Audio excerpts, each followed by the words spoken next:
ഞാൻ നിങ്ങളുടെ സ്വന്തം അലീന. ഞാൻ ഇന്ന് എൻ്റെ ഓൺ വോയിസിൽ വന്നേക്കുന്നത് നിങ്ങളെല്ലാവരോടും ഓണം വിഷസ് അറിയിക്കാൻ വേണ്ടിയിട്ടാണ്.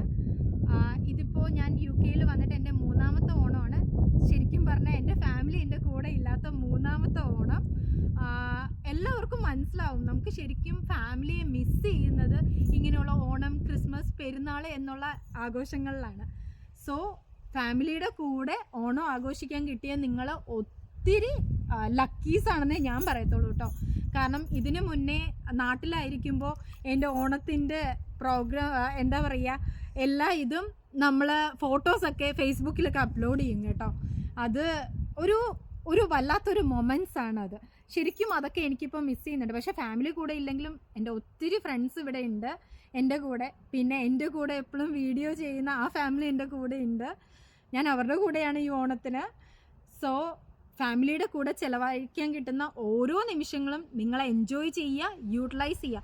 നമ്മളുടെ ലൈഫ് എന്താണ്, വളരെ ചെറുതാണ്. സോ ആ ലൈഫിൽ കിട്ടുന്ന സന്തോഷമാണെങ്കിലും സങ്കടമാണെങ്കിലും നമ്മുടെ ഫാമിലിയുടെ കൂടെ നമ്മൾ ചിലവഴിക്കുക. ഓരോ സെക്കൻഡും നമ്മൾ അതിൽ സന്തോഷം കണ്ടെത്തി യൂട്ടിലൈസ് ചെയ്യുക. ശരിക്കും ഫാമിലി ഒന്നും അടുത്തില്ലാത്ത എന്നെ പോലുള്ള പ്രവാസികൾക്കൊക്കെ ഇത് ഭയങ്കര ഒരു വല്ലാത്ത സങ്കടമുള്ള ദിവസമാണ്.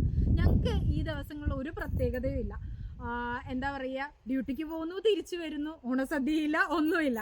സോ നിങ്ങൾക്ക് കിട്ടുന്ന സമയം നിങ്ങളുടെ ഫാമിലിയുടെ കൂടെ ചിലവഴിക്കുക. അല്ലാതെ പ്രവാസികളായിട്ടിരിക്കുന്നവർ ഇത്രയും മാത്രം ചിന്തിക്കുക. നമ്മുടെ ഫാമിലിക്ക് വേണ്ടിയിട്ടല്ലേ നമ്മളിവിടെ നിൽക്കുന്നത്, അത്രേ ഉള്ളൂ അല്ലേ? ശരി, പറയാൻ എളുപ്പമാണ് കേട്ടോ. ഇത് പറയുമ്പോഴും എൻ്റെ നെഞ്ചിലിടിയ, കാരണം എൻ്റെ മോളവിടെ.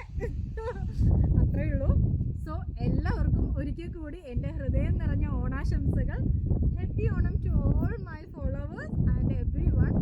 എൻ്റെ ഓൺ വോയിസ് നിങ്ങൾക്ക് ഇഷ്ടപ്പെടുവാണെങ്കിൽ കമൻറ്റ് ചെയ്യുക കേട്ടോ. ഇഷ്ടപ്പെടുന്നില്ലെങ്കിലും ചുമ്മാ ഒരു ലൈക്ക് അടിച്ച് വിട്ടോ. ബൈ.